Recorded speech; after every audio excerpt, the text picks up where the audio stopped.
नमस्कार. Divine fragrance टॅरोमध्ये स्वागत आहे तुमचं. आज आपला टॅरो क्लासचा सेकंड लेक्चर असणार आहे, पण तो इंट्रो असणार आहे. आता गेल्या लेक्चरमध्ये मी थोडीशी तुमच्या मनाची तयारी केली की टॅरो कसं शिकावं, कोणी शिकावं, काय. सो तुम्ही थोडाफार विचार केला असेल त्या दृष्टीने, तर कदाचित तुम्ही आज सेकंड लेक्चरला आला आहात. तर मला काय सांगायचं आहे, आपल्याला ना काही असं जास्त प्रोफेशनल करायचं नाही आहे. नाही, सगळं मी शिकवणार आहे. मी तुम्हाला सांगितलं की तुम्हाला मी काय काय शिकवणार आहे. हे एवढ्या सगळ्या गोष्टी तुम्हाला कळल्या ना एका कार्डच्या बाबतीत या सगळ्या गोष्टी कळल्या ना की समजा तुम्ही एक स्वतः टॅरो रीडर म्हणून एक पुढे येऊ शकता, स्वतःचं करिअरसुद्धा करू शकता. पण आपला एक अप्रोच असा असणार आहे की फक्त एक प्रोफेशन म्हणून शिकायचं नाही आहे. टॅरो रीडिंग हे घराघरात गेलं पाहिजे, प्रत्येकाने केलं पाहिजे. तो आपल्या असा जीवनाचा भाग झाला पाहिजे की आपल्याला काही प्रॉब्लेम आला ना का आपण एक शफल करायचे कार्ड्स, एंजल्सचा विचारायचं, रिक्वेस्ट करायची, थोडंसं मेडिटेट करायचं, रिक्वेस्ट करायची आणि एक थोडा गायडन्स घ्यायचा. ह्यामुळे काय होतं माहिती आहे, आपलं लाईफ जगताना ना एक आपलं लाईफ पीसफुल होतं. मेन म्हणजे की कोणतरी आपल्या सोबतीला आहे, एक गायडन्स आपल्याला मिळतो आहे आणि एक हायर सेल्फमधून मिळतो आहे गायडन्स, डिवाईन गायडन्स आहे हा. असं कोणीही नाही. इनफॅक्ट मी तुम्हाला म्हणते ना की जेव्हा हे कार्डसुद्धा तुमच्या हातात येतील ना, तेव्हासुद्धा त्याची डिग्निटी सांभाळायची, त्याला चांगलं प्रिझर्व करायचं आहे, त्याला त्याचा एक आदर करायचा आहे. कारण ते कनेक्ट होतात कोणाला, डिवाईनला. परमेश्वरी गायडन्स असतो हा. सो एक त्याची डिग्निटी सांभाळायची. त्याला ठेवतानासुद्धा रेशमी कापड्यामध्ये ठेवावं लागतं. त्याला कोणाचा हात लागता का म्हणे, वेळोवेळी ते चार्ज करावे लागतं. जेव्हा तुम्ही यूज करणार तेव्हा ते चार्ज करायचे. मी तर म्हणते देवाऱ्याच्या बाजूला वगैरे अशी एखादी फर्म जागा करावी, तिथे ते ठेवावेत. आणि एक धूप अगरबत्ती, म्हणजे आपण कसं देवाची पूजा करताना ते तिथे त्या सगळ्या गोष्टी करतो. सो वेगळं तुम्हाला काही करावं लागणार नाही. तिथे एक प्रसन्न वातावरण असतं, एक क्लीन असतं वातावरण. आपले विचारसुद्धा त्या ठिकाणी आपले एक शांत होतात. सो अशा ठिकाणी हे ठेवावेत कार्ड्स आणि त्यांना एक रिस्पेक्ट देणं गरजेचं असतं. सो सांगायची गोष्ट अशी की हा आपल्या आयुष्याचा एक भाग झाला पाहिजे. असं नाही आहे की ते आता बाहेरच्या देशामध्ये प्रचलित होते, मग आता आपण कशाला करायचं, किंवा ते बरेचदा एंजल्स कार्ड्स असतात किंवा काय. आपल्याकडे कुठे एंजल्स वगैरे असतं. आपल्याकडे बाबा आपण गणपती बाप्पाला मानतो किंवा लक्ष्मी देवीला मानतो. असं काही नाही आहे. स्पिरिट्स असतात ना, आपण जे पूजा करतो ना, ज्या देवतांच्या पूजा करतो, फार प्राचीन काळी त्या व्यक्ती होऊन गेल्या आपल्या इथे. त्यांच्यामध्ये त्या सुपर पॉवर्स आल्या का, तर ते डिवाईनला कनेक्ट झाले. त्यांच्यामध्ये आणि युनिव्हर्सल एनर्जीमध्ये कनेक्शन होतं. त्यामुळे त्या सगळ्या सिद्धी त्यांना प्राप्त झाल्या. त्यामुळे इतर लोकांपेक्षा एक त्यांच्याकडे मॅजिकल सिद्धी किंवा एक स्वरूप त्यांना प्राप्त झालं. त्यांचा उपयोग त्यांनी लोकांच्या जनहितासाठी केला आणि त्यामुळे त्यांना देवाचं स्वरूप आलं. इव्हन आता हनुमान आहेत तर चिरंजीव आहेत, त्यांचं अस्तित्व आहे. इनफॅक्ट त्यांची जर उपासना केली तर आपल्याला ते मदतीला धावतात. सो हे संत होऊन गेले किंवा काय, या सगळ्यांशी आपण इंटरॅक्ट करू शकतो एक स्पिरिच्युअल रिल्ममध्ये, जर आपल्याला ते कनेक्शन मिळालं तर. इनफॅक्ट जे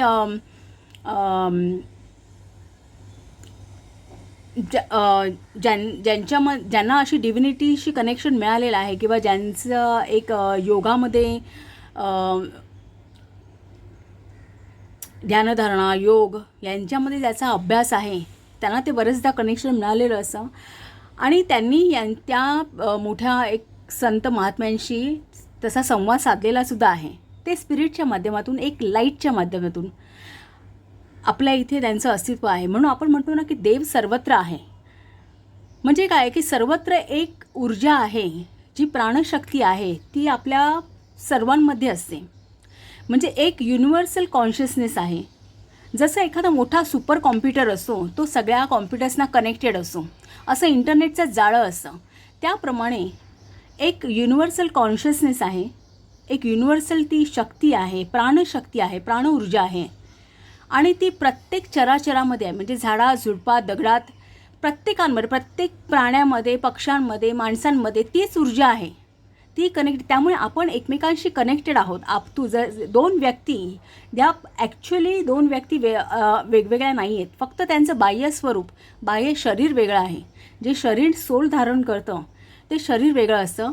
आतला आत्मा पण एकदा शरीर धारण केल्यानंतर आणि त्याच्यावरती ते संस्कार झाल्यानंतर बाहेरचे आपल्याला त्याचा विसर पडलेला असो. सो सांगायचं काय, ती ही जी डिवाईन ऊर्जा आहे ती या कार्डनं कनेक्ट होते. आणि आपल्याला कदाचित हे आपण जे पुढे जे काही होणार आहे, जे काही घडणार आहे ते आधीच ठरलेलं असतं आणि त्याचा ॲक्सेस आपल्याला यापासून मिळतो. ज्या व्यक्तींना त्या डिव्हिनिटीचा ॲक्सेस, डायरेक्ट ॲक्सेस मिळतो, त्यांना बऱ्याच गोष्टी पुढच्या सांगता येतात, पुढे काय घडणार आहे सांगता येतं. जसं ज्योतिषशास्त्रामध्ये आपण ग्रह ताऱ्यांवरून, कुंडलीवरून सांगतो, त्याप्रमाणे या डिवाईन ऊर्जेशी आपलं जर कनेक्शन झालं तर आपल्यालाही ती एक दृष्टी म्हणतात ना, तिसरा डोळा एखाद्याचा हे झालं की एक सिक्स सेन्स एखाद्याला आहे की पुढच्या होणाऱ्या बऱ्याच गोष्टी कळतात. सो अशा प्रकारे आहे ना, ज्यांच्यामध्ये या ऊर्जेशी कनेक्शन आहे त्यांना त्या गोष्टी कळतात. किंवा मग आपल्याला जर त्या गोष्टीचा उपयोग करून घ्यायचा आहे, आपलं लाईफ जगताना, आपलं लाईफ आपल्याला सुकर करायचं आहे, तर मग ह्या कार्ड्सच्या माध्यमातून तुम्ही स्वतः माध्यम होऊ शकता. टॅरो रीडर हा माध्यम असतो. तुमचे प्रश्न टॅरो रीडरकडे येतात. टॅरो रीडर ते त्यांना ते कनेक्शन असतं, ते युनिव्हर्सल कॉन्शियसनेसमधून जी उत्तरं येतात या कार्डच्या माध्यमातून ते तुमच्यापर्यंत पोहोचवतात. सो ते ॲज अ मीडियम असतात. सो तुम्ही जर स्वतः शिकलात तर तुम्ही मीडियम व्हाल, तुम्हाला ते मेसेजेस डायरेक्टली मिळतील. आणि शिकणं फार कठीण नाही आहे. इनफॅक्ट ते खूप मजेशीर आहे, असं मला म्हणायचं आहे. आणि आजचा हा दुसरा जो एपिसोड केला आहे मी, पार्ट इंट्रोचा, तो थोडासा आपण त्याच्या हिस्ट्रीमध्ये डोकावणार आहोत. तसा फारसा त्याचा काही ॲक्च्युअली शिकताना उपयोग होत नाही आहे. फक्त हिस्ट्रीमध्ये काय आलं की हे टॅरो कार्ड कसे त्यांच्यामध्ये कशी डेव्हलपमेंट होत गेली, वेगवेगळ्या सिस्टीम्स कशा डेव्हलप झाल्या, त्यामध्ये जास्त डीपली मी जाणार नाही, कारण त्याचा उपयोग नाही ते तुमच्या डोक्यात. जर मी तुम्हाला म्हणते ना की मला हे एका प्रत्येक घराघरामध्ये न्यायचं आहे, की असं नाही की फक्त बिझनेस माइंड धरून तुम्ही शिकायचं आहे, असं काही नाही आहे. तुम्ही स्वतःच्या पर्सनल यूजसाठी एकदा तुम्ही शिकलात की तुम्ही तुमच्या घरातल्या कोणासाठीही त्याचा उपयोग करू शकता. तुम्ही तुमच्या मैत्रिणींच्या ग्रुपमध्ये त्याचं एखाद्याला गरज असेल तर उपयोग करू शकता. सो एक अगदी छोट्या छोट्या कारणांसाठी सुद्धा मी तुम्हाला कालच्या लेक्चरमध्ये म्हटलं ना, माझ्या अगदी छोट्या कारणासाठी सुद्धा मी विचारते, हा अपलोड करू का, कालचा व्हिडिओ अपलोड करू का, हे सुद्धा मी विचारलं. सो मी कारण काय माहिती का की आपल्याला माहीत नसतं की आपण जेव्हा व्यक्त होते तेव्हा समोरच्या व्यक्तींवरती काय परिणाम होईल किंवा काय. ही गोष्ट आपण करतो आहे हे आपल्या इच्छा ज्या आहेत की आपले त्याच्या मागचे जे एक हेतू आहेत ते पारदर्शक आहेत, एक चांगले आहेत, पण हे समोरच्यापर्यंत पोचतील की नाही यासाठी म्हणून ते प्रश्न विचारायचे. किंवा आपण एखाद्या गोष्टीमध्ये चुकत तर नाही आहोत ना, किंवा आपण वेळीच आपल्याला कळलं तर आपण त्याची सुधारणा करू शकतो असं. सो मला हे म्हणायचं आहे की आज आपण थोडीशी हिस्ट्रीमध्ये डोकं बोलावं, पण जास्त त्यामध्ये शिरायचं नाही, कारण त्याचा ॲक्च्युअल बघता इथे काही उपयोग होत नाही फारसा. फक्त आपल्याला कुठल्याही गोष्टीचं कुठलंही नॉलेज मिळवताना एक थोडंसं हिस्ट्री माहीत असणं गरजेचं आहे. तर मुळात हे टॅरो कार्ड्स आहेत ना, ह्याची सुरुवात साधारणतः 1400-1500च्या शतकात झाली. पण त्यामध्ये तेव्हा हे ना ॲक्च्युली जसे आपला कार्ड गेम असायचे, आपण जे पत्ते खेळतो नॉर्मल कार्ड गेम्स, तसा हा त्याचा वापर होत होता. ॲक्च्युली त्याची ओरिजिन काय आहे याबद्दल बऱ्याच एक मोठ्या लोकांमध्ये सुद्धा थोडंसं त्यांच्यात एक कन्फ्युजन आहे, कारण त्याचे ते एव्हिडन्स फारसे मिळाले नाही. पण एक साधारणतः 1400च्या दरम्यान काहीतरी 1405 अराउंड या दरम्यानमध्ये इटलीमध्ये काही रिटर्न एव्हिडन्स सापडला. कुठल्या तरी त्यांच्या ज्या हिस्ट्री मेंटेन करतात अशा डायरीजमध्ये त्यांना तो एक एव्हिडन्स सापडला या कार्ड्सचा.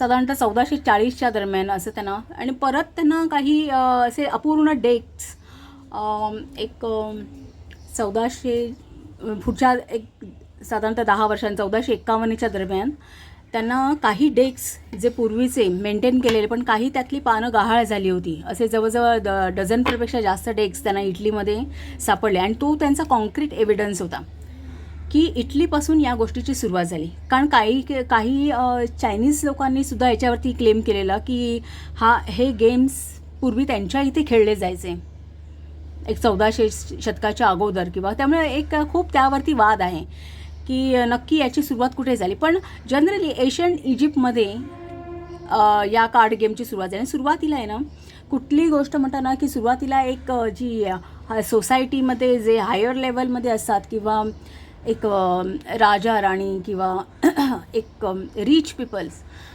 त्यांच्यामध्ये याचं ही आवड असायची हे खेळण्याची. इतर जनरल पब्लिकला तेवढा ॲक्सेस नव्हता. जसं पूर्वी चहासुद्धा फक्त श्रीमंत लोकच घ्यायची, गरीब लोकांना त्याचा ॲक्सेस, कारण तो इतका महाग होता आणि फार कमी प्रमाणात मिळायचा. ते खूप लांबून वगैरे, त्याचं पण एक हिस्ट्री आहे चहाची. एक साधारणतः माझ्या अशा वाचनात आली होती की तेव्हासुद्धा ती सुरुवात, म्हणजे कुठलीही गोष्ट सुरुवातीला जोपर्यंत ती यूज टू होत नाही किंवा अगदी त्याचं एक जास्त प्रमाणात ती मिळू शकत नाही, तोपर्यंत ती कसं एक श्रीमंतांकडेच ती एक कॅपॅसिटी असते अफोर्ड करण्याची. तसं श्रीमंत घराण्यांमधली लोकच हा गेम खेळत असत, त्यांचं एक मन रिझवण्यासाठी. असं काहीच होतं. त्यानंतर काय झालं माहिती आहे का, एक साधारण 1499मध्ये फ्रेंच सैनिक होते. त्यांनी त्या काळामध्ये अशी युद्ध वगैरे व्हायची ना, तसं त्यांनी काही इटलीचा भाग आहे ना जप्त केला किंवा त्याच्यावरती एक ताब्यात घेतला. आणि त्यांना तिथे त्या इटलीमधले ते फेमस टॅरो कार्ड्स, तेव्हा ते खूप तिथे प्रचलित होते इटलीमध्ये, आणि त्यांना ते तिथे मिळाले. आणि तिथून त्याचा प्रवास फ्रान्सला झाला असे काही हे दाखवतात, म्हणजे हिस्ट्रीमधले काही प्रूफ्स आहेत. ते असं सांगतं की ते फ्रेंचमधून त्यांनी जेव्हा ती तिकडची एक जमीन जिंकली त्यानंतर ते फ्रान्समध्ये घेऊन आले. आणि तिथून जो प्रवास झाला ना या टॅरो कार्ड्सचा, ते पूर्ण युरोपमध्ये ते स्प्रेड झाले. पूर्ण युरोपमध्ये तो ॲज अ गेम म्हणूनच फेमस झाला. आणि तेव्हा त्याला आहे ना टॅरोची म्हणायचे, टॅरो कार्ड्सना. आणि पूर्ण युरोपमध्ये तो अगदी सगळ्यांच्या आवडीचा गेम झाला. आणि जशी त्याच्यामध्ये पॉप्युलॅरिटी एक मिळाली त्या गेम्सला, तसे त्याचे वेगवेगळे डेक्स निघायला लागले. प्रत्येकाने एक वेगवेगळं इंटरप्रिटेशन केलं त्या कार्ड्सचं आणि नवीन नवीन डेक्स बनवले. त्यामुळे एक सुरुवातीला इटली, नंतर फ्रान्स, नंतर पूर्ण युरोपमध्ये असा एक या कार्ड्सचा प्रवास सुरू झाला. आता काल मी तुम्हाला सांगितलं ना की ते जे 4 मायनर अर्काना आहेत, जे आपण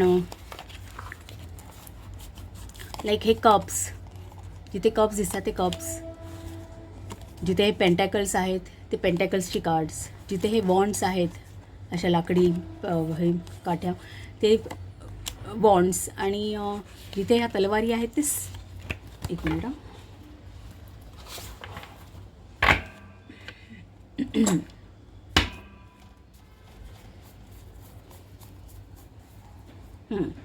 जिथे ह्या तलवारी दिसतात ती स्वॉर्ड्सची कार्ड्स.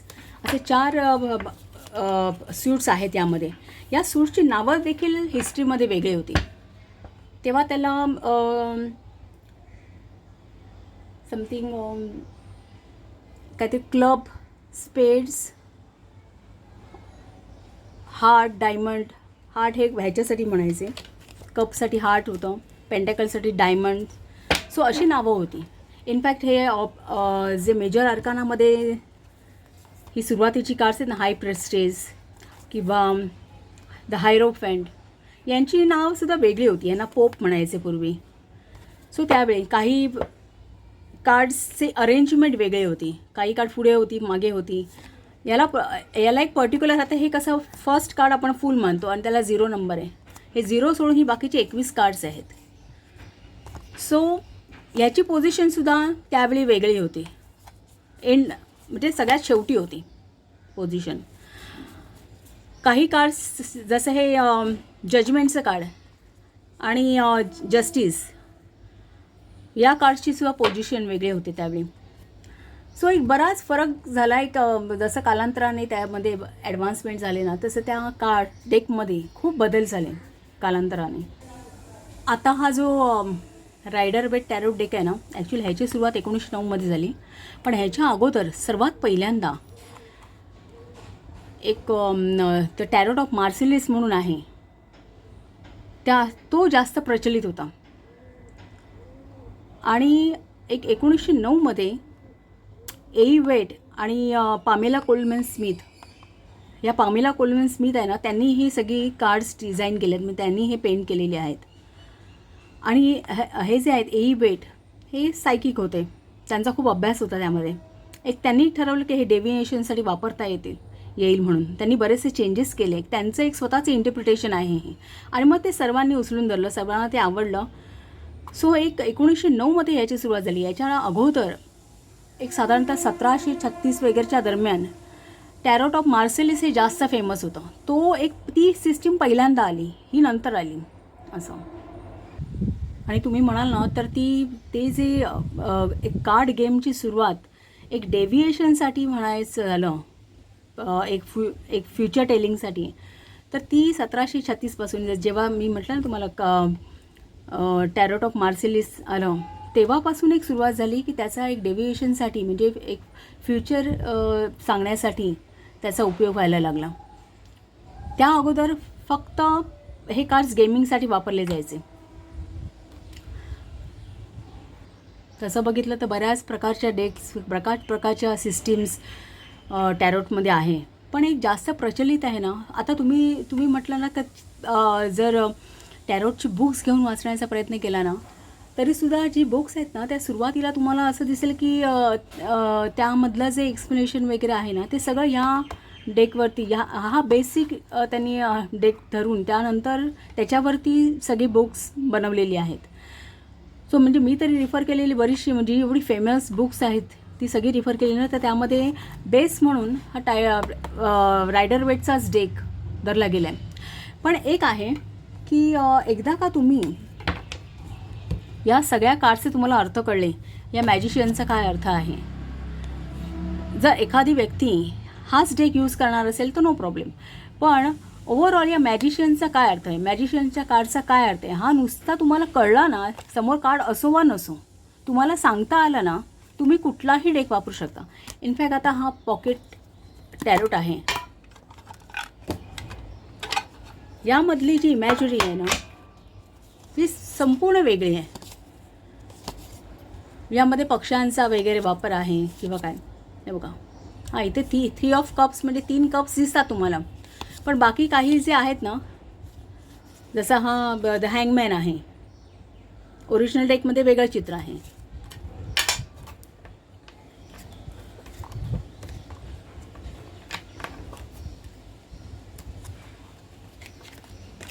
ओरिजिनल डेकमध्ये हा हँगमॅन आहे, ओरिजिनल रायडर वेटमध्ये. आणि या डेकमध्ये हँगमॅन आहे, वडफागुळ आहे, उलटं टांगलेलं.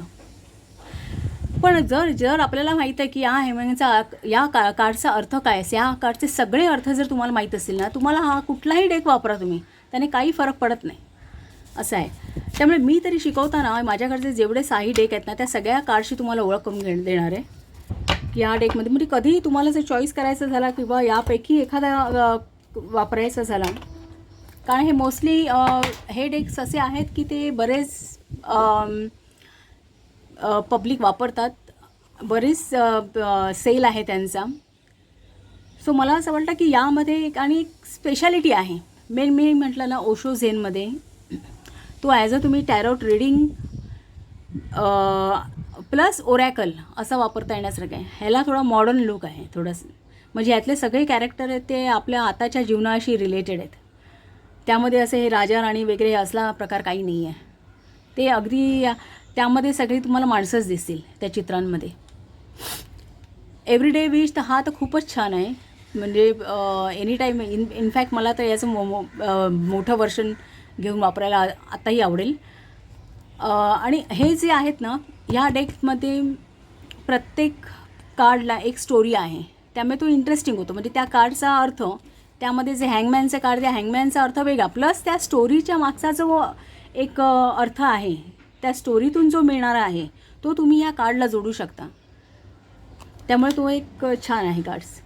पॉकेट टॅरोट यामध्ये काय आहे, ह्या डेकमध्ये थोडेसे तुमचे जे चक्राज आहेत ना, ते जे कलर्स वापरले आहेत ना, ते तुमचे चक्रा रिप्रेझेंट करतात. यामध्ये जे कलर्स वापरलेले आहेत ना, हे आपले चक्रा रिप्रेझेंट करतात. सो त्या दृष्टीने हा एक चांगला आहे आणि इंट्युटिव्ह आहे फार डेक हा. सो म्हणून मी जास्तीत जास्त काय करणार आहे की एक कार्ड तुम्हाला शिकवणार ना, बेस मी हाच घेणार आहे. शिकवणार मी तुम्हाला हेच कार्ड हँगमॅनचं, पण तुम्हाला या सगळ्या ह्याच्यातले हँगमॅन कसे दिसतात हे मी तुम्हाला दाखवणार. त्या सगळ्यातले शिकवत बसणार नाही, कारण त्याला काही अर्थ नाही. मी तुम्हाला म्हटलं ना, एका ह्या रायडर वेटचा कार्डचा अर्थ तुम्हाला कळला की तुम्ही कुठलाही डेक वापरू शकता. त्यामुळे फक्त मी तुम्हाला ते चित्र दाखवणार की त्या चित्रांची ओळख होईल. जर इन केस तुम्ही विचार केला तर हे सगळे रिझनेबल आहेत. हा थोडासा कॉस्टली आहे. आणि एक तुम्हाला मी हे पण सांगेन, जर तुम्ही घेण्याचा विचार करत असाल कार्ड्स वगैरे, तर एक साधारणतः कुठले छान छान आहेत तुम्ही घ्याल, म्हणजे एक आवडीने वापराल असे काही डेक्स आहेत, ते तुम्हाला मी दाखवेन. तर त्याची मी लिस्ट केलेली आहे. कारण काय माहिती आहे का, जर तुम्ही, मी म्हटलं ना की तुम्हाला की सगळ्यांनी रीडिंग करावं, हे असं नाही की कोणी प्रोफेशनलच म्हणूनच रीडिंग करावं असं नाही. मग आता तुम्ही जर स्वतःसाठी पर्सनल यूजसाठी एखादी वस्तू घेणार आहात, तर मग ती घ्यायची तर चांगलीच घ्यायची. ही जनरल आहे. एकदा का तुम्हाला कळलं नाही चित्र, आता हेच चित्र पण एक वेगळ्या वेगळ्या स्वरूपामध्ये खूप कलरफुल छान छान डेक्स येतात. मग असा एखादा डेक घेऊन वापरा की जे तुम्ही अगदी आपल्या मित्रमैत्रिणींमध्ये सुद्धा छान मिरवू शकता, किंवा तुम्हाला एकदम इझिली तुम्ही घेऊन जाऊ शकता आणि खूप तुम्हाला आवडेल. पुन्हा पुन्हा हातात घेऊन असं होता कामा नये की घेतला आणि नेऊन पडला घरामध्ये, की तुम्हाला ती वस्तू सतत घेऊन हाताळावीशी वाटली पाहिजे, आणि म्हणून ती जास्त ॲट्रॅक्टिव्ह घेता येईल ना, तशी तुम्ही घ्या, असं माझं म्हणणं आहे. मी तुम्हाला काही लिस्ट आहे ना ती दाखवते, एक मिनिट. आणि इनफॅक्ट या पॉईंट ऑफ टाईमला जर मला तुम्हाला कोणता सुचवायचा झाला ना यापैकी, तर मी तुम्हाला हा सुचवेन, द लाईट सिअर, आणि याचं मोठं वर्जन. कारण हा खूप छान आहे, ॲट्रॅक्टिव्ह आहे आणि मजेशीर आहे हा डेक, आणि खूप कलरफुल आहे. याचे चित्र वगैरे इतकी छान आहेत. इनफॅक्ट तुम्ही माझ्या रीडिंगमध्ये पण बघितला असेल. आणि हा मोठा असेल ना, तो आणखीनच ॲट्रॅक्टिव्ह वाटतो.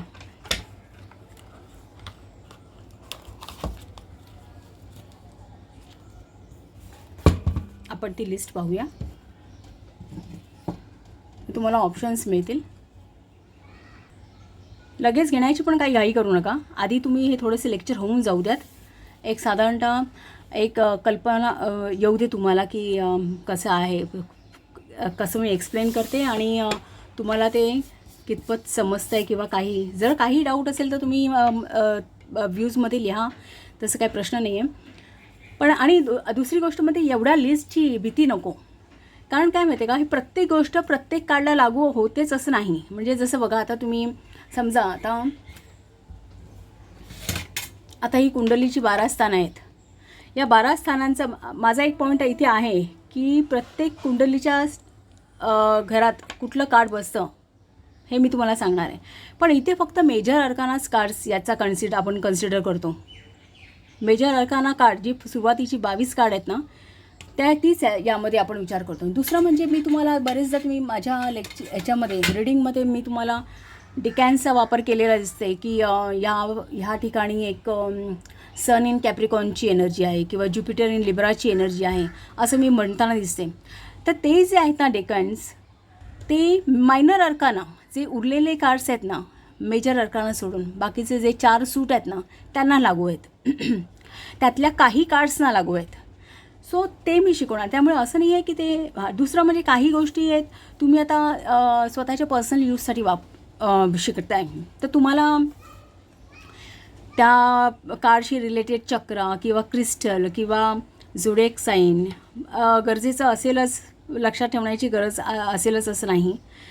काही वेळा आपण ती रेमेडीज वगैरे करतो ना, त्यावेळी त्या क्रिस्टल्सचा विचार करतो, त्या चक्राचा विचार करतो. त्या कार्डवरती आपल्याला जेव्हा मेडिटेट करायचं असतं एखादं क्रिस्टल घेऊन, तेव्हा आपण ते कार्ड आणि क्रिस्टल घेऊन मेडिटेट करतो. ती एक रेमेडी म्हणून आपण, तुम्हाला जस्ट फॉर रीडिंग शिकायचं आहे ना, तर मग ह्या गोष्टी तशी काही गरज नाही आहे शिकण्याची. मी त्या सगळ्या इन्क्लूड करणार आहे. एक कानावरून जाऊ दे, इन फ्युचर तुम्हाला कधी काय वाटलं तर. दुसरं म्हणजे यातल्या महत्त्वाच्या कुठल्या गोष्टी आहेत तर ते चित्राचं डिस्क्रिप्शन, त्याचे सिम्बॉल्स आहेत त्याचं डिस्क्रिप्शन करणार, इमोशन्स, ते कलर्स काय सांगतात फारसं डिफिकल्ट नाही आहे ते, न्यूमरॉलॉजी ही सांगणार, ते महत्त्वाची आहे. प्लॅनेट्स तुम्ही त्याचा विचार केला तर जास्त बरं होईल की त्याला कुठले प्लॅनेट्स असोसिएट आहेत, कुठले प्लॅनेट्स दाखवतात.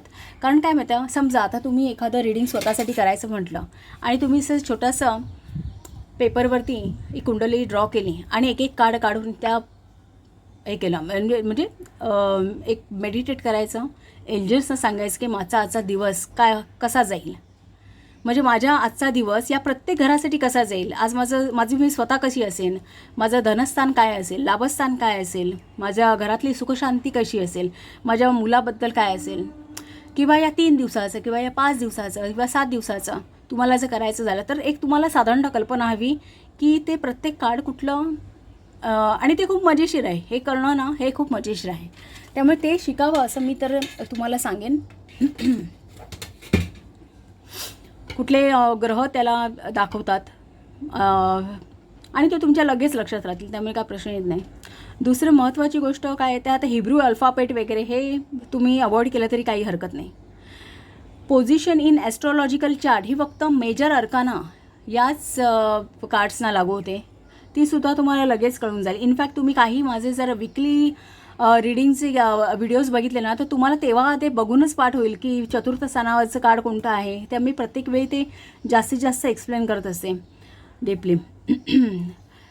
सो एक अपराईट मिनिंग, त्याचं रिव्हर्स मिनिंग काय, शॅडो मिनिंग काय, स्पिरिच्युअल मिनिंग काय, हे तुम्हाला मी सांगणार. त्याचा करिअर फायनान्समध्ये, एक रिलेशनशिपमध्ये किंवा स्पिरिच्युअल अर्थ काय होतो आणि एक हेल्थच्या दृष्टीने, एक प्रोफेशनच्या दृष्टीने त्या कार्डचा काय अर्थ होतो ते मी सांगणार तुम्हाला. आणि ते फारसा वेळ घेत नाही, ते लक्षात ठेवणंही सोपं जातं, कारण एक सिंगल कार्डच्या बाबतीत आपण करतो आहे. दुसरं म्हणजे एक डायरेक्शन्स वगैरे तेवढी काय गरज नाही. फक्त लेफ्ट राईट डायरेक्शन्स असतात ना, त्या कार्डमधल्या ज्या व्यक्ती आहेत त्या डावीकडे बघतायत का उजवीकडे बघतायत हे माहीत असणं गरजेचं आहे. याचा काय अर्थ होतो हे माहीत असणं गरजेचं आहे. एरवी ते कार्ड ईस्ट दाखवतं का वेस्ट त्याचे काही फरक नाही पडत. फक्त एक लक्षात ठेवायचं की कोणतं कार्ड पास्ट दाखवतं, प्रेझेंट दाखवतं आणि फ्युचर दाखवतं. ही काही कार्ड्स आहेत त्यामध्ये. जसं पहिलंच कार्ड जे फुलचं आपण उद्या शिकणार आहोत ना, ते प्रेझेंट दाखवतं की आत्ताची वेळ आहे. ते कार्ड जर आलं तर ती जी काही घटना आहे ती आत्ता होणारी आहे, नवीन बिगिनिंग. ते पॉझिटिव्ह कार्ड आहे, म्हणजे आत्ताचा जो तुमचा पिरियड तो पोटंट आहे, खूप छान आहे, फ्रेश आहे, असा त्याचा अर्थ आहे. सीझन्स जरुरी नाही आहे तसं काही. टाईम पिरियड माहीत असावा, कारण टाईम पिरियडमध्ये कसं माहिती आहे, तुम्हाला स्वतःला जर जाणून घ्यायचं असेल की काही गोष्टींचे इफेक्ट हे किती कधी मिळणार आहेत तुम्हाला काय, तर एक साधारणतः टाईम पिरियड आपल्याला माहीत असणं गरजेचं आहे. त्यामुळे ती एक गोष्ट तुम्ही लक्षात घ्या. मून फेजेस, त्या कार्डवरून कुठले मून फेजेस दाखवतात काही तशी इन जनरल तुम्ही पर्सनली यूज करत असाल ना, तर याची काही गरज नाही आहे. तुम्हाला मी ते शिकवणार, पण आणि ते सगळ्याच कार्ड्सना सगळ्या गोष्टी लागू आहेत असं नाही आहेत. काही कार्ड्सच्या बाबतीत मी ते शिकवणार, काहींच्या बाबतीत ते लागू नाही, ते नाही असं सांगणार. डिकॅन्स एक कानावरून जाईल तर जास्त चांगलं आहे. डिकॅन्स तुम्हाला माहीत असतील तर, कारण ते काय फक्त 36 आहेत डिकॅन्स, जेवढी ती कार्ड्स आहेत ना तेवढेच. तिथे कुठली ऊर्जा आहे तो आपल्याला कळतं की एक ती जी एनर्जी आहे ती किती पॉवरफुल आहे, किंवा तिथे काय डिकॅन्स असतात ना, काही वेळा आपल्याला गायडन्स करतात त्या आपण कसं वागायचं. त्यामुळे डिकॅन्स हे याकडे तुम्ही लक्ष द्या, आणि ते मी तुम्हाला सहजपणे शिकवणार. ते तुमच्या इतकं सहज लक्षात राहील ना, तुम्ही काही काळजी करू नका त्याची. बाकी हे एवढंच तुम्हाला जास्त बघायचं आहे. बाकी काही गोष्टी आहेत तर तुम्ही अवॉइड केल्या तरी चालतात. असं शिकवताना मी सगळ्या गोष्टी शिकवणार आहेत, कारण मग आता आपण जनरल लर्निंग आहे, त्यामुळे काही जणं ते ॲज अ प्रोफेशन म्हणून जर त्यांना काही सुरू करायचं असेल तर ते तसा वापर करू शकतात. काहींना ज्यांना घरी करायचं असेल, आणि मी जास्तीत जास्त विचार करणार आहे की यांना एक टाईम स्टॅम्प देईन. म्हणजे जर काहींना फक्त मिनिंगच बघायचं आहे तर ते मिनिंग जिथून स्टार्ट होतं तो टाईम तिथे मेन्शन करून, की जेणेकरून तुम्हाला तो पूर्ण व्हिडिओ बघण्याची गरज नाही. किंवा आणि अजून एक मी करणार आहे, जेव्हा मी हे कार्ड तुम्हाला दाखवी ना याची मी स्टोरी तुम्हाला सांगणार आहे, कारण ते खूप इंटरेस्टिंग आहे. आणि सारखं नुसतं शिकायचं तर काहीतरी थोडंसं चेंज हवं. तर प्रत्येक कार्डचा एक आहे ना मिनिंग तुम्हाला सांगेन. जर कोणी तुमच्यापैकी जर हा कार्ड म्हणजे हा थोडासा स्वस्त पण आहे, पण ह्याची जी इमॅजिनरी आहे ना ती खूप छान आहे. मला स्वतःला खूप आवडतो हा डेक. याची चित्र वगैरे खूप छान आहेत, कलरफुल डेक आहे, एकदम छान आणि हाताळायला छान आहेत. कार्ड्सची मजबूती आहे आणि प्रत्येक कार्ड एक स्टोरी सांगतं. आपल्याला ती स्टोरी पण माहीत असल्या ना की साधारणतः आपल्याला एक रीडिंगसाठी उपयोग होतो. त्या स्टोऱ्या मी यामध्ये ॲड करणार आहे शिकवताना. सो थोडंसं थोडीशी एक्साइटमेंट होईल ती.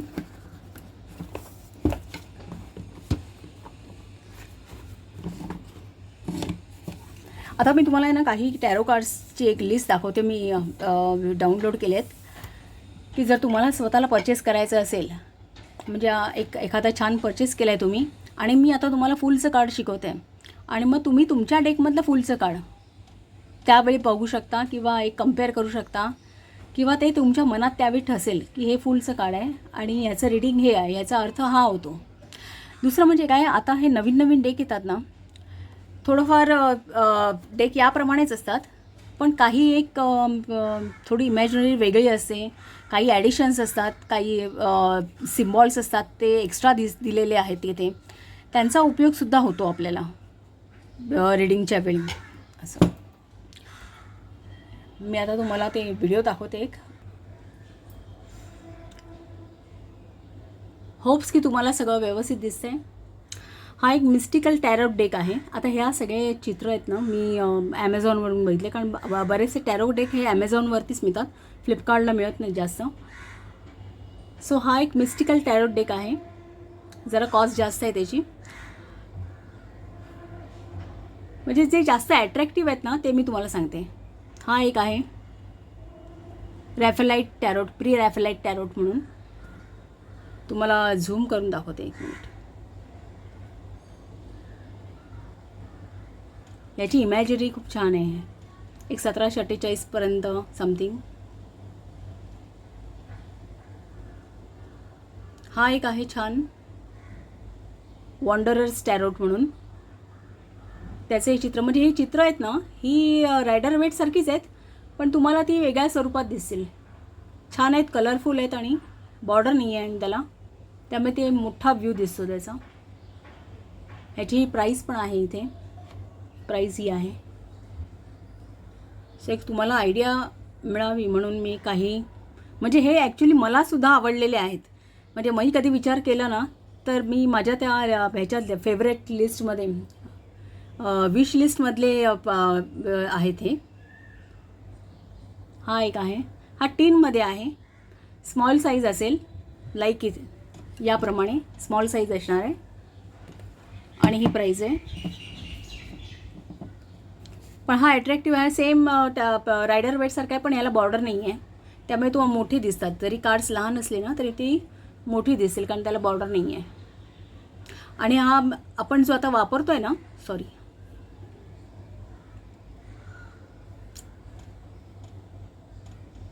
आपण जो आता वापरतोय या रायडर वेट, मी काल तुम्हाला म्हटलं होतं कालच्या लेक्चरमध्ये, जर तुम्हाला हाच घ्यायचा झाला तर रेडियंट रायडर वेट घ्या, कारण त्याचे जे चित्र आहेत, ही चित्र आहे ना ही जास्त छान कलरफुल आहेत यामध्ये. आणि हा टीनमधला आहे, ही त्याची प्राईस आहे. हा टीनमध्ये आहे, बॉक्समध्ये येणार या. हे काही आहेत जे ज्याच्यामध्ये ऑलरेडी त्या कार्डवरती चित्र छोटं असतं, पण काय हे सगळे मिनिंग आहेत ना त्याच्यावरती टाईप केलेलेच आहेत. प्राईस कमी आहे. हा हे सुद्धा अवेलेबल आहे जर कोणाला तसं इंटरेस्टेड असेल, पण यामध्ये चित्र मोठी दिसत नाहीत. हा दुसरा मॅजिकल टॅरोट आहे ना, हाही छान आहे. म्हणजे याचे कार्ड्स बघितले. तुम्ही काय करा माहिती आहे, आता हे तुम्ही स्वतः सर्च करा गुगलला किंवा यूट्यूबला. ह्याचे फ्लिप थ्रू व्हिडिओ असतात, प्रत्येक पान उलटून दाखवतात ते. त्याच्यामध्ये तुम्हाला तो अख्खा डेक बघायला मिळेल. मॅजिकल टॅरोट हा पण छान आहे. ॲक्च्युली याचे सगळे कार्ड्स सुंदर आहेत, बघितलेत मी. हा गिल्डेड टॅरोट आहे ना, हा खूप छान असतो. म्हणजे याच्या कडासुद्धा सोनेरी वगैरे असेल. ही त्याची छोटी साईज आहे, एक मोठी साईज पण येते. हा सगळ्यात लहान आहे, पण हा लहान मी तुम्हाला सांगते, जर तुम्ही स्वतःच्या यूजसाठी घेणार असाल ना, तर असं समजा एखादी साडी घेतली किंवा एखादं चांगलं शर्ट पीस पॅन्ट पीस घेतलं आणि एक चांगला व्यवस्थित हे करा, कारण तो तुम्हाला हाताळायचा आहे, एक बरेच दिवस वापरायचा असेल तर तेवढा इंटरेस्ट राहायला पाहिजे, एक मजा वाटली पाहिजे, अशा दृष्टीने घ्या. हां, आणि हा मी तुम्हाला म्हटलं जो मी आता वापरते आहे त्याचं मोठं वर्जन आहे. ते जरा महाग आहे म्हणून मी लहान नाही घेतलं.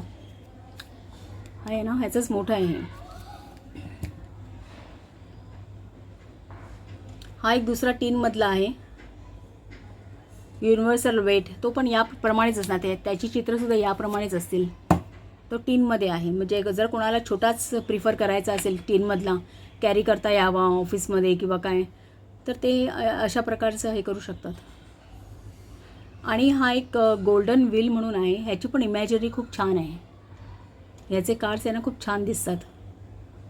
तुम्ही यूट्यूबवरती फ्लिप थ्रू व्हिडिओ बघू शकता याचे. आणि घेण्या अगोदर तुम्ही बराच विंडो शॉपिंग करा, बरंच इंटरनेटवरती हे करून मगच घ्या, जर घ्यायचं असेल तर. ओशोजेन मी तुम्हाला सांगणार नाही, मी स्वतः तुम्हाला हे करणार नाही की हा घ्या तुम्ही म्हणून, कारण हा सुरुवातीला शिकताना फार कन्फ्यूज करतो. हा जो आहे ना, हा खूप छान आहे. टॅरोट ऑफ ट्रेडिशन्स, याची इमॅजिनरी खूप छान आहे. हा माझ्या लिस्टमध्ये पण आहे, विश लिस्टमध्ये. पण सध्या माझ्याकडे डेक बरेच झालेले आहेत, त्यामुळे मी एवढ्यात नाही घेणार आहे. हा एव्हरीडे विच जो मी तुम्हाला दाखवला, हा छोट्या साईजचा तो आहे. हा त्याची प्राईस ही आहे. आणि मोठ्या साईजची 2300च्या वरती समथिंग आहे. पण हा खूप कलरफुल आहे आणि छानच आहे. दुसरा हा गिल्डेड टॅरोट, मी तुम्हाला मगाशी सांगितलं ना, छोटी साईज घेऊ नका, मोठी घ्या. ती आहे ही मोठी साईज. याच्या कडा पण सोनेरी आहेत, छान आहेत, एकदम कलरफुल आहे. इनफॅक्ट यांचे हे सायरो मेन्चेटी आहे ना, यांचे सगळे डेक हे असे जास्त कलरफुल, गोल्डन, ब्राईट आहेत. एकदम कलर्स सगळे ब्राईट आहेत.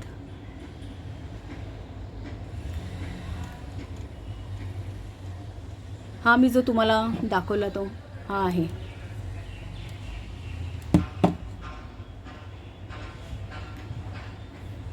एक मिनिट.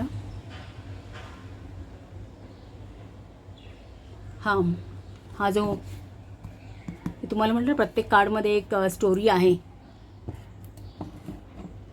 ते. आणि बऱ्याच लोकांनी घेतलेले बघा ना, हे व्ह्यूज बघा, एवढ्या लोकांनी. एक मिनिट, तुम्हाला दिसत नसेल, त्यामुळे हे सगळे जे डेक आहेत ना, हे जास्त व्ह्यू मिळालेले आहेत.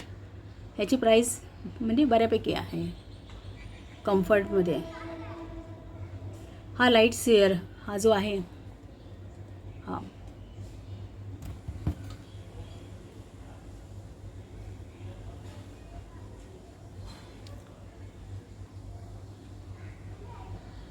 हा रायडर अँड वेट. हा टीनमधला नाही, तो मगाशी बघितला तो टीनमधला होता.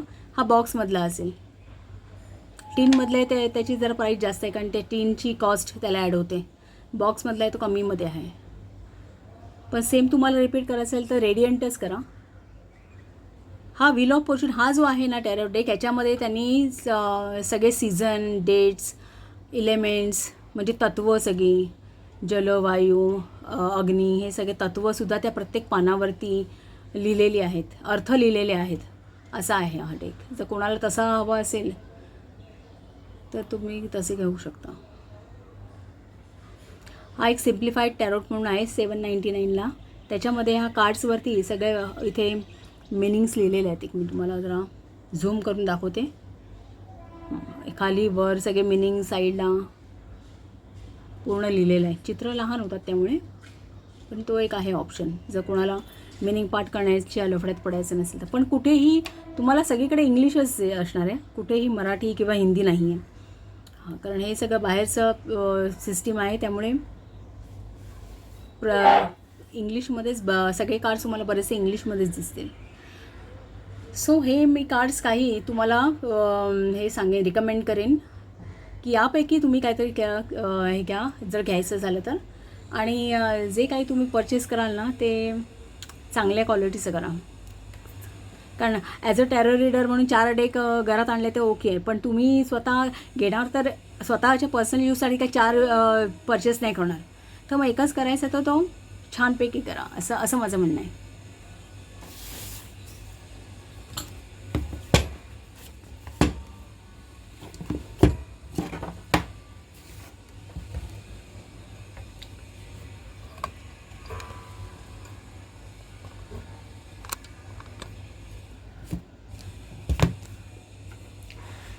सो आता आपण थोडीशी हिस्ट्री बघितली. आता आपण काय करायचं आहे, आता आपण त्या फुलची जर्नी बघायची. म्हणजे हे टॅरो डेक म्हणजे आहे काय, तर ही 78 पानं आहेत ना, ह्याच्यामध्ये सोलची जर्नी चित्रित केलेली आहे. ही जी चित्रावली आहे त्यामध्ये सोल म्हणजे काय, एक जेव्हा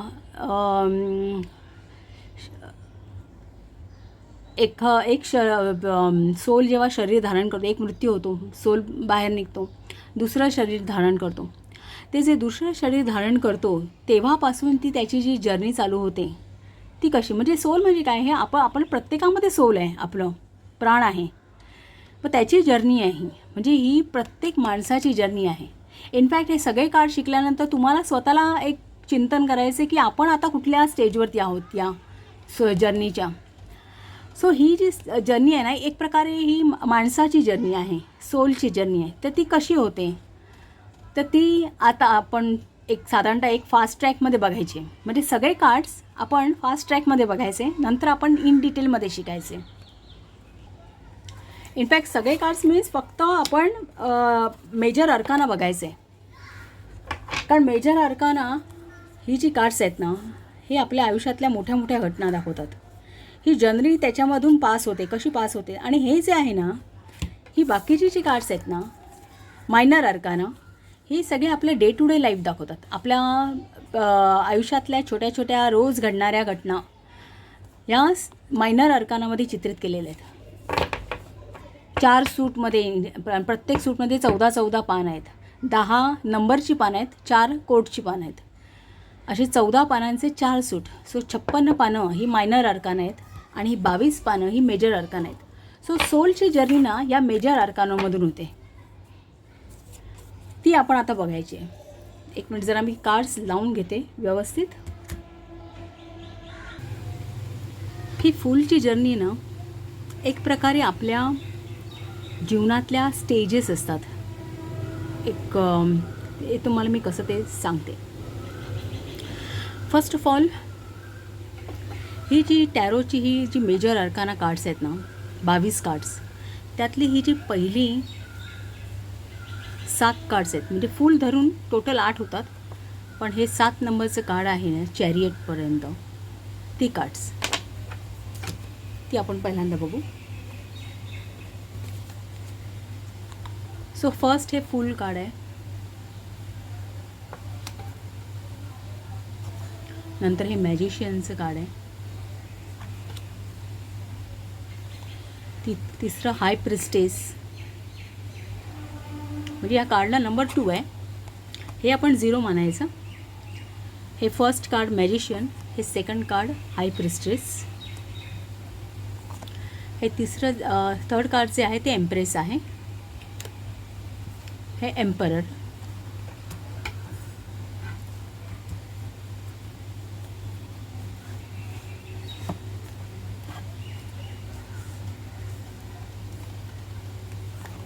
हायरोफेंट, द लवर्स आणि द चॅरियट. आता ही पहिली फुल हे 0चं कार्ड आणि पुढची ही 7 कार्ड्स ही आपल्या आयुष्याची किंवा कुठल्याही सोलच्या आयुष्याची पहिली स्टेज दाखवतात. कसं ते सांगते, म्हणजे जी स्टोरी सुरू होते सोलची त्यामध्ये 3 स्टेज आहेत.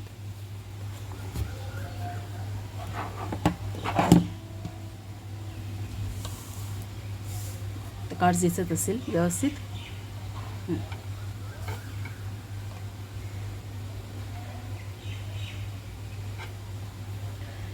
आता हे सोल आहे.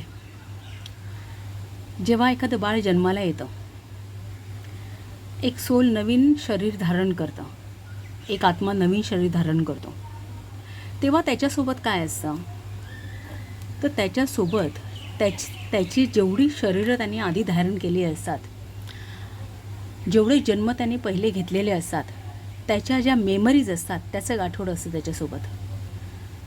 ते सोल प्युअर असतं, त्याच्यावरती कुठलेही इतर संस्कार झालेले नसतात, कारण तो एक प्युअर आत्मा असतो आणि या मेमरीजसोबत त्याचा ते शरीर धारण करतं. सो इथे जे पोटेन्शियल आहे ना ते खूप मोठं असतं. म्हणजे त्याची जी पॉवर आहे, जी प्युअरिटी आहे, ती एक ओरिजिनॅलिटी असते. म्हणजे कसं की आपण काही वेळा म्हणतो की सगळ्या मुलांना ना सारखेच परमेश्वराने सारखंच एक हे दिलेलं असतं, काय म्हणतात, एक शहाणपण म्हणा किंवा बुद्धिमत्ता सारखीच दिलेली असते. फक्त ते मूल पुढे त्याचा किती वापर करतं आणि किती त्याच्यामध्ये स्वतःची एक प्रोग्रेस करतं ते त्याच्यावरती डिपेंड असतं. हे तसंच काहीतरी आहे की जे आत्मा एक शरीर धारण करतो तर त्याच्याबरोबर खूप पोटेन्शियल असतं, त्याच्या स्वतःच्या मेमरीज, पास्ट लाईफ मेमरीज, आणि हे एक पोटेन्शियल प्युअरिटी ओरिजिनॅलिटी घेऊन ते जन्म घेतं. सो इथून ह्या फुलची किंवा एक सोलची जर्नी स्टार्ट होते. आता काय होतं, त्याला ते जसं मूल वाढतं, हे मॅजिशियनचं कार्ड हे कॉन्शियस मन दाखवतं आणि हे हाय प्रिस्टेस हे आपलं अनकॉन्शियस मन. हे कॉन्शियस मन जे आपण आपले रोजचे विचार जे आपण करत असतो, प्रत्येक गोष्टीवरती इन्स्टंट जे विचार करतो किंवा प्रत्येक ज्या गोष्टी आपण पाहतो त्या ज्या नजरेने आपण पाहतो आणि त्याचे जे पटकन अर्थ लावले जातात किंवा इंटरप्रेट केले जातात, ते हे कॉन्शियस मन असतं. आणि सबकॉन्शियस मन यामध्ये आपल्या एक पूर्वीपासून आलेल्या आपल्या सोलच्या ज्या हे असतात ना पास्ट मेमरीज, या आपल्या सबकॉन्शियस माइंडमध्ये असतात, त्याचा आपल्याला अंदाज नसतो. म्हणजे आपण आपल्या सोलने, आपल्या आत्म्याने आधी किती जन्म घेतले, शेकडो जन्म घेतले असतील, त्या ज्या मेमरीज आहेत त्या आपल्या सबकॉन्शियस मनामध्ये असतात, पण त्याचा आपल्याला थांगपत्ता नसतो. सबकॉन्शियस मन हे याची विस्तार अफाट आहे. म्हणजे खूप काही आपल्या सबकॉन्शियस मनामध्ये असतं, पण त्याचा आपल्याला एक थांगपत्ता लागत नाही. सो या 2 गोष्टींची ओळख, जसं ते मूल वाढत जातं त्याचं सबकॉन्शियस आणि कॉन्शियस मन याची ओळख होते. त्याला तो विचार करायला लागतो, त्याच्याकडे सगळ्या प्रकारच्या क्वालिटीज असतात. सगळं काही करण्यासाठी जे रिसोर्सेस गरज असतात ज्या गोष्टींची, ती त्या सोलला सुरुवातीलाच दिलेलं असतं परमेश्वराने. म्हणजे ते रिसोर्सफुल असतं. एक त्याच्यामध्ये एवढी कॅपॅसिटी असते की तो जे मनात आणेल ते तो बनेल. ह्या कॅपॅसिटीज असतात. एका लहान मुलांचे एक ठराविक वयापर्यंतची जी वाढ असते ती चांगली झाली त्याच्यावरती डिपेंड असतं तो पुढे काय होणार. एक ठराविक पहिल्या 5 वर्षापर्यंत त्याच्या बुद्धीची वाढ होत असते. सो त्यावरती कळतं, त्या म्हणतात लहान मुलांचे पाय पाळण्यात दिसतात, तर लहानपणी त्याचं कळतं की बुद्धिमत्ता की तो पुढे काय जाऊन काय होणार. सो ते पोटेंट जे असतं ते त्या वयात असतं. तर ह्या 2 गोष्टींची समज ही त्याला जसं जसं अगदी छोट्या बाळापासून तो मोठा होत जातो, या 2 गोष्टींची समजते. त्याचं कॉन्शियस आणि सबकॉन्शियस मन ह्याची वाढ होते. पुढे त्याची ओळख आई आणि वडिलांशी होते. त्याला कळतं ही आपली आई आहे, हे आपले वडील आहेत. मग आई प्रेमळ आहे, सेन्सिटिव्ह आहे, सेन्शुअल आहे. वडील आहेत ते थोडे ऑथॉरिटिव्ह आहेत, ह्या भूमिकांची ओळख त्याला कालांतराने कळते, जसं जसं तो मोठा होत जातो. मग पुढे तो शिक्षण घेतो, मग गुरूंशी ओळख होते, मग त्याच्या बिलीफ सिस्टीम बनत जातात आणि त्या ऑर्गनाईज असतात. त्याला जे शिकवले जातात धडे, त्याला जे ज्ञान दिलं जातं, विजडम दिलं जातं, त्याने त्याच्या बिलीफ सिस्टीम बनतात. म्हणून शाळेमधल्या शिक्षणामध्ये सुरुवातीच्या मुलांचं एक घडण होते प्रॉपर. त्याला सगळ्या समाजाचं, सगळ्या गोष्टींचं ज्ञान होतं आणि त्याची स्वतःची एक मनाची वृत्ती तयार होते. सो इथेही हायरोपॉन या व्यक्तिरेखेशी, आणि हे सगळे आर्चीटाईप आहेत. आर्चीटाईप म्हणजे असं की ज्या भूमिका, वस्तुविशेष किंवा ज्या घटना आपण बदलू शकत नाही. आपण चंद्र, सूर्य, नद्या, डोंगर, आई, वडील, गुरु, या प्रेम किंवा एक मन, एक प्रेम, या सगळ्या गोष्टी ह्या आर्चीटाईप आहेत. म्हणजे वर्षानुवर्ष जातील, युगानुयुग लोटतील, तरी ह्या ॲज इट इज असणार आहे. या भूमिका राहणारच आहेत कुठल्या ना कुठल्या स्वरूपात. त्यामध्ये थोडासा बदल होईल, शिक्षणामध्ये बदल होईल, शिक्षण घेण्याच्या प्रक्रियेमध्ये बदल होईल, पण गुरु असणार आहे, कोणतरी मेंटर असणारच आहे. सोलचा हा प्रवास असा होतो, आईवडिलांची ओळख होते, गुरूंची ओळख होते, त्याची स्वतःची बिलीफ सिस्टीम तयार होते आणि ती ऑर्गनाईज असते, स्वतःहून घडवलेली असते. त्याची बिलीफ सिस्टीम ही गुरु घडवतात. त्यानंतर त्याची ओळख प्रेमाशी होते, त्याच्या आयुष्यात प्रेम येतं. एक त्याच्या एक ठराविक वयानंतर सेक्शुॲलिटीची त्याची ओळख होते, हे सुद्धा काही वेळ दाखवतं. आणि मग नंतर काही कालांतराने त्याचं रूपांतरण एक मॅच्युअर्ड व्यक्तीमध्ये होतं, जे चॅरियट दाखवतं की तो एक, त्याच्यामध्ये आता विल पॉवर आहे, त्याच्यामध्ये करेज आहे, तो जग फेस करू शकतो, त्याला हवं ते मिळवू शकतो आणि तो आता मुवमेंट आहे, तो आयुष्य जगडायला, आयुष्यातले प्रत्येक गोष्टी, प्रत्येक आव्हानं पेलायला तो तितका मेंटली आणि फिजिकली दोन्ही बाजूने मॅच्युअर्ड आहे, हे चॅरियट दाखवतो. सो ही सोलची पहिली फेज असते, लहानपणापासून तो मॅच्युअर्ड होईपर्यंत ही हा त्याचा प्रवास असतो. आता आपण दुसरा स्टेज पाहू.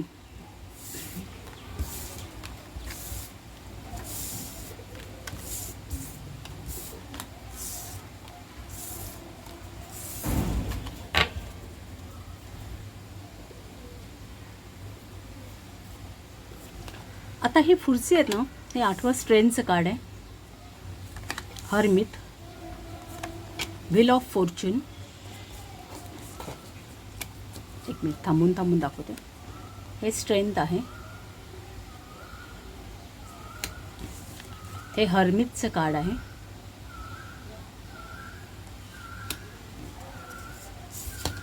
हे नशिबाचं चक्र, व्हील ऑफ फॉर्च्यून. हे जस्टिस कार्ड आहे आणि इथे जे जस्टिसचं कार्ड असतं ना, ही जी न्यायदेवता असते ना, ही ईश्वरी न्यायदेवता, म्हणजे परमेश्वर जो न्याय करत असतो आपल्या कर्मांसाठी. आणि हँगमॅन, डेथ आणि टेम्परन्स, ही सेकंड स्टेज आहे. आता या स्टेजेस आहेत ना, ह्या सिम्पली फूलच्या प्रवासाच्या स्टेज आहेत. जी पहिली स्टेज आपण बघितली त्याच्या मॅच्युरिटीपर्यंत. पण हा प्रवास कुठेचा आहे माहिती आहे का? हा प्रवास त्याच्या ॲसेन्शनसाठी आहे. ॲसेन्शन म्हणजे काय तर, जेव्हा सोल जन्म घेतं ना, मनुष्याचा जन्म हा प्रारब्ध भोगण्यासाठी असतो किंवा त्याचं निवारण करण्यासाठी, निचरा करण्यासाठी. सोल कित्येक वर्ष जन्म घेतं, कित्येक शरीरं बदलतं. आणि आता प्रेझेंटली त्याने जे जन्म घेतलेला आहे, जे शरीर धारण केलेलं आहे, समजा ते जर मनुष्य जन्माला जर तो आलेला असेल, तर ती परमेश्वरी संधी असते की त्याला आपली कर्म जी काही आहेत, पूर्वी त्याने तर नुकता जन्म घेतलेला असतो, पण त्याच्या सोलने जितके जन्म घेतलेले असतात, त्यावेळी जी चुकीची कर्म केलेली असतात, त्याचं प्रारब्ध फेडण्यासाठी त्याला हा जन्म मिळालेला असतो. इनफॅक्ट मनुष्याचा जन्म मिळतो ही खूप मोठी गोष्ट असते. जेव्हा एखाद्या सोलची कर्म खूप वाईट असतात, एखाद्या जन्मी त्याने खूप वाईट कर्म केलेलं, अगदी क्रूर कर्म केलेलं असेल, तर त्याला मनुष्याचा जन्म मिळतच नाही, त्याला किड्यामुंग्याचाच जन्म मिळतो, की कुठेतरी कोणाच्या तरी पायाखाली येऊन मरण पत्करावं लागतं. म्हणजे अशा प्रकारचा जन्म येते की तिथे कुठेही त्याला स्वतःला बदलण्याचा वावच नाही, की त्याला फक्त तिथे भोगायचंच आहे, असा जन्म मिळतो. मनुष्य जन्म मिळतो कारण आपल्याला एक संधी असते ती परमेश्वराची, की तुम्ही जी काही कर्म केलेली आहेत, जी काही तुम्ही नाही, इनफॅक्ट सोलने जी काही कर्म केलेली असतील, तर ती आता त्याला ती फेडायची आहेत, त्याचा निचरा करायचा आहे, ते बॅलन्स शीट आहे ते टॅली करायचं आहे. कारण जेव्हा एखादा मृत्यू होतो आणि सोल त्या शरीरातून बाहेर येतो, त्यानंतर ते स्पिरिट वर्ल्डमध्ये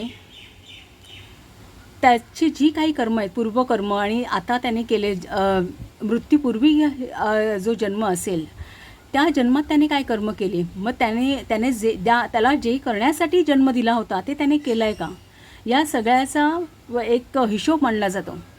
आणि मग जे त्याचं कर्म बाकी आहे त्याप्रमाणे त्याला पुढचा जन्म मिळतो.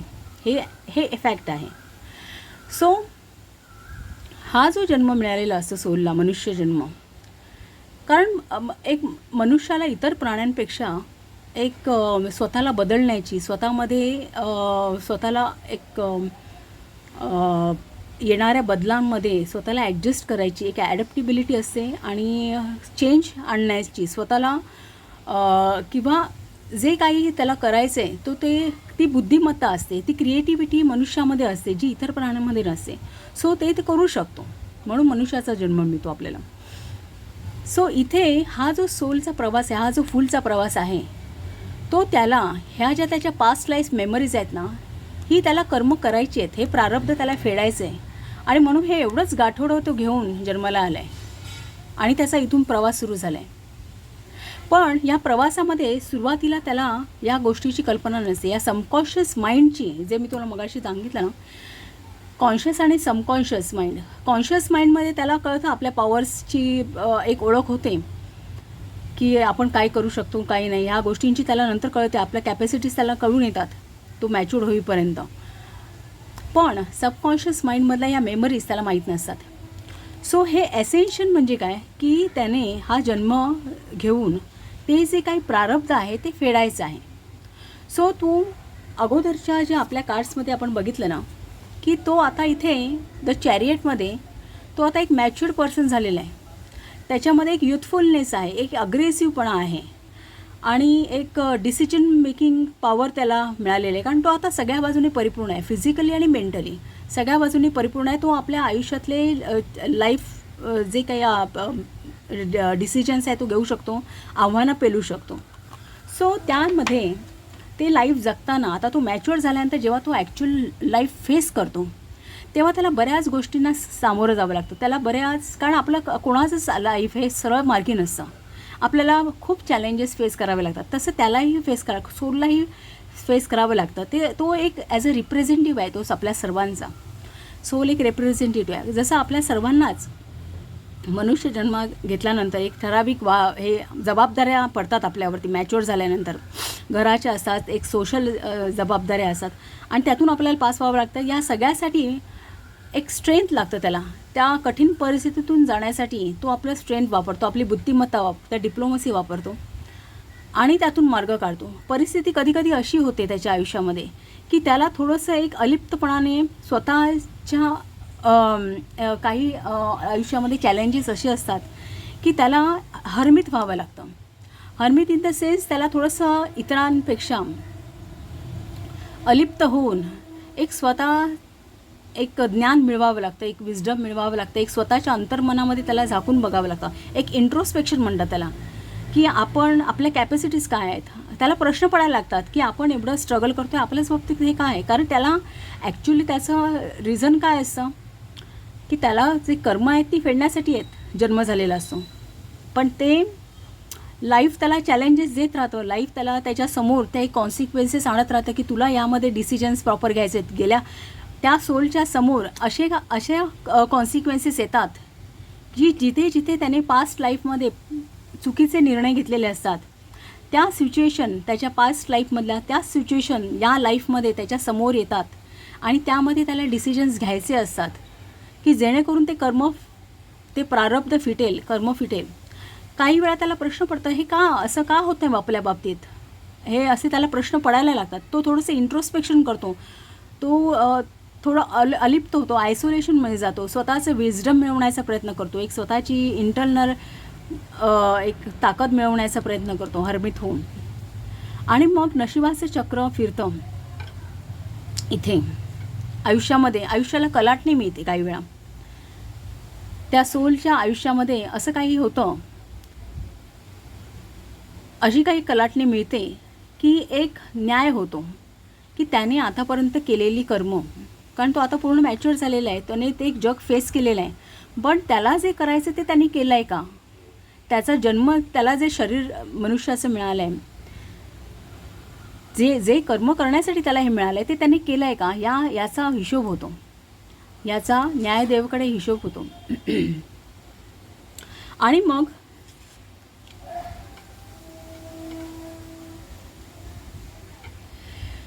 आणि मग परिस्थिती अशी येते, काही वेळा माणसाच्या लाईफमध्ये सर्कमस्टॅन्सेस असे क्रिएट होतात की त्याला स्वतःहून आयुष्यामध्ये काही बदल घडावावे लागतातच. त्याला स्वतःला एक आपली परिस्थिती कुठे ना कुठे बदलावी लागते, आपल्याच आयुष्याकडे एक वेगळ्या दृष्टिकोनातून त्याला पाहावं लागतं. डेथ हे कार्ड कधीच टेरोमध्ये डेथ दाखवत नाही. डेथ म्हणजे काय की त्याला काही गोष्टी आपल्या आयुष्यातून लेट गो कराव्या लागतात, कारण सिच्युएशन्स अशा असतात की त्याला ते प्रारब्ध फेडायचे. त्या गोष्टीची जाणीव करून देण्यासाठी परमेश्वर वेळोवेळी त्याच्या आयुष्यामध्ये सर्कमस्टॅन्सेस क्रिएट होत असतो. आयुष्यामध्ये व्हील ऑफ फॉर्च्यून बदलत राहतं, एक आव्हानं त्याच्यासमोर उभी राहतात आणि ती एक परमेश्वराने त्याला योग्य मार्गाने लावण्यासाठी त्या एसेन्शन्सकडे वळणार की तुला हे प्रारब्ध फेडायचं आहे आणि तो सोल मुक्त व्हायला हवा.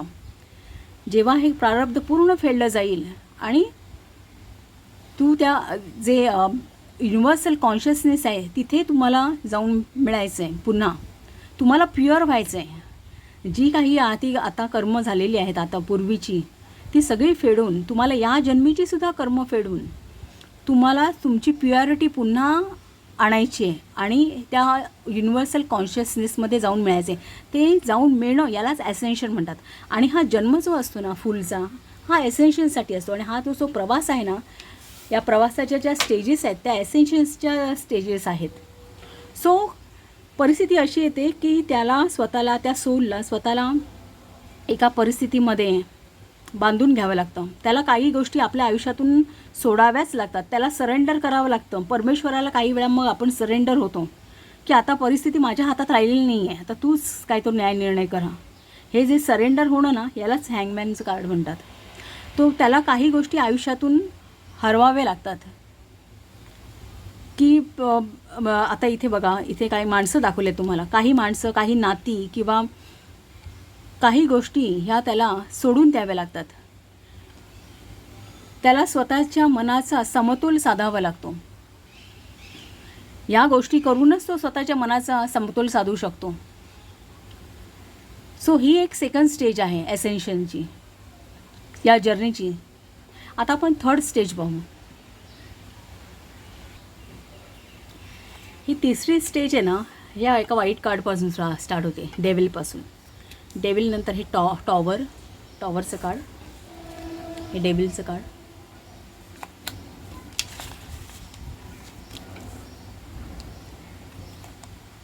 टॉवर, स्टार, मून, सन, जजमेंट आणि वर्ल्ड.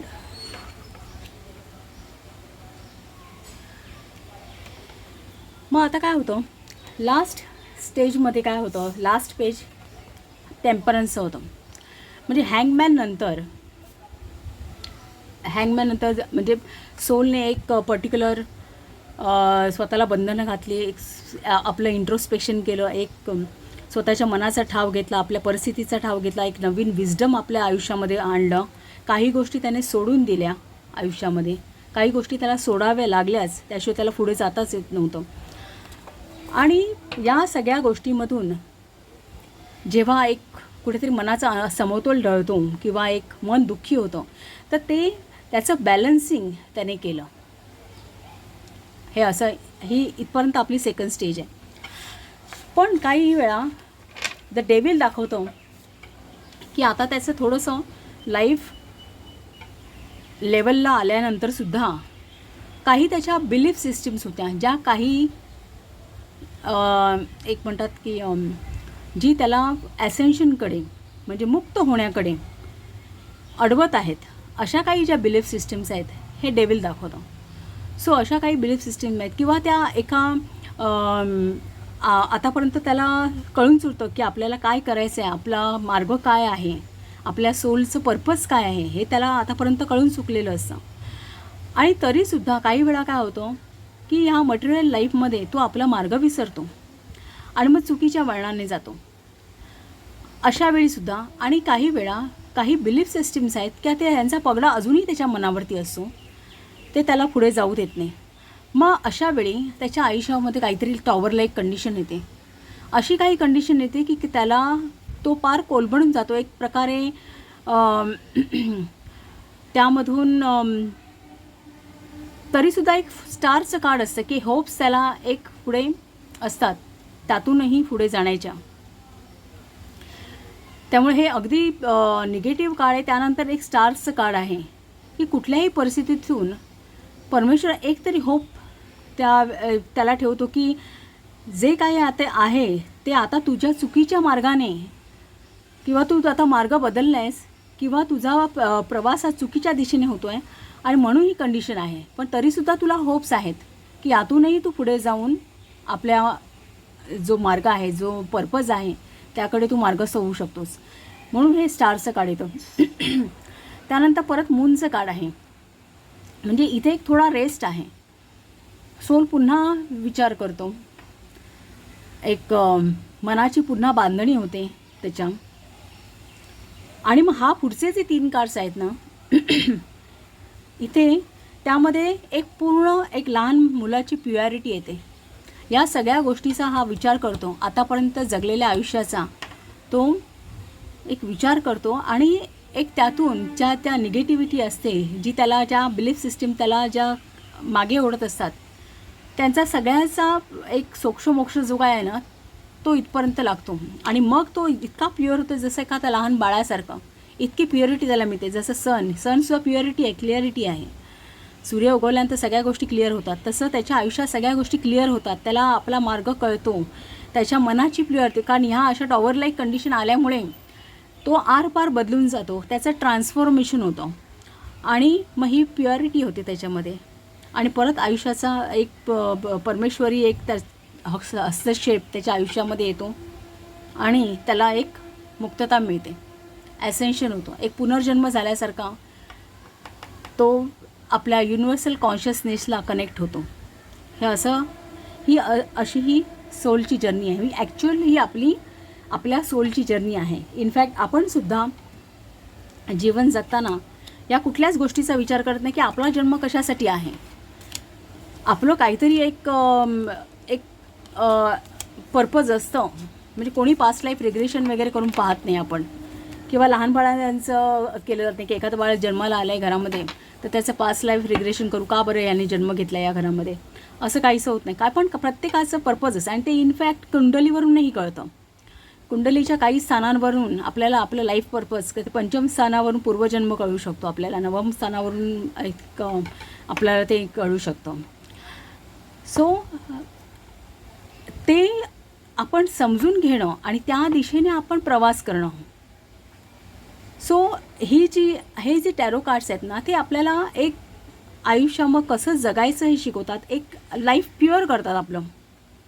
जेव्हा आपण ही फुलची जर्नी बघतो, नजरे काढून घालतो किंवा एक जेव्हा ही रीडिंग्स केली जातात त्यानंतर एक आपल्याला असं जाणवतं की कुठेतरी आपल्याही आयुष्यामध्ये एक हळुवारपणे बदल घडत राहतात. आपल्या मनामध्ये, आपल्या बोलण्यात, चालण्यात, वागण्यात एक काही ठराविक बदल घडत असतात. एक आपल्यामध्ये एक प्युअरिटी आपोआप येत राहते.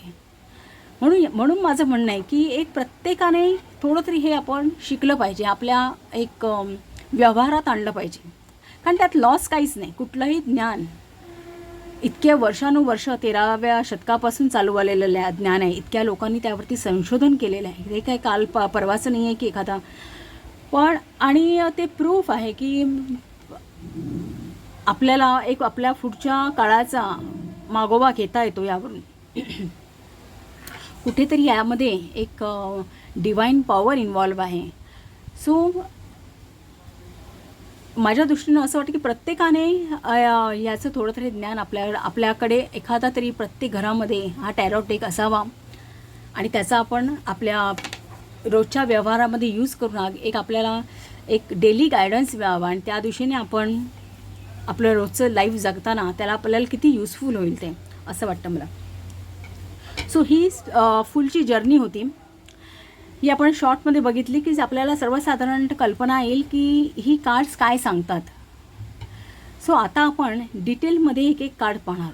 त्याचे चित्र, त्याचे जे सायन्स हे आपल्याला काय सांगतात हे आपण डिटेलमध्ये उद्यापासून एक एक कार्ड्स आपण पाहणार आहोत. ओके. सो आजचा हा इंट्रोचा सेकंड पार्ट आज इथेच संपवते मी. आता उद्यापासून आपण स्टार्ट करू. तुम्हाला जर डेक घ्यायचा असेल तर तुम्ही आधी एवढ्यात घाई करू नका. खूप रिसर्च करा. रिसर्चमध्ये जास्त मजा येते. सगळ्या साईट्सवरती बघा, ॲमेझॉनमध्ये बघा, फ्लिपकार्टमध्ये बघा, कुठे कारण प्राईस फ्लक्च्युएट होत असतात. ॲमेझॉनवरसुद्धा आज डेकची एक प्राईस असेल, उद्या बदलत असते.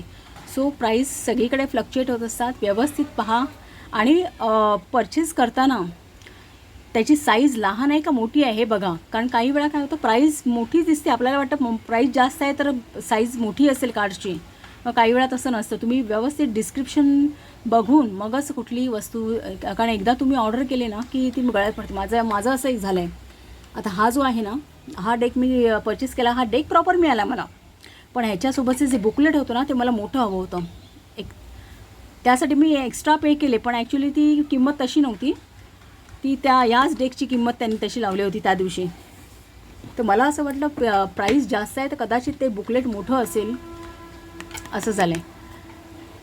त्यामुळे एक काळजी घ्या काही ऑर्डर करताना. व्यवस्थित सगळे डिटेल्स पाहून आणि एवढ्यात घाई करू नका. आधी हे मी तर म्हणते मेजर अर्काना होऊन जाऊ दे. ही कार्ड जेव्हा मी तुम्हाला अशी दाखवीन ना किंवा काय तर त्याचा आहे ना एक स्क्रीनशॉट काढा. म्हणजे तुम्हाला ती पुन्हा पुन्हा बघता येतील मोबाईलवरतून. असं बघताना एक स्क्रीनशॉट घ्या. आणि एकदा हे मेजर अर्काना होऊ दे. जेव्हा आपण मायनर अर्काना स्टार्ट करू ना त्यानंतर तुम्ही डेक घेतला तरी काय प्रॉब्लेम नाही. असं मला म्हणायचं आहे. एवढ्यात घाई करू नका.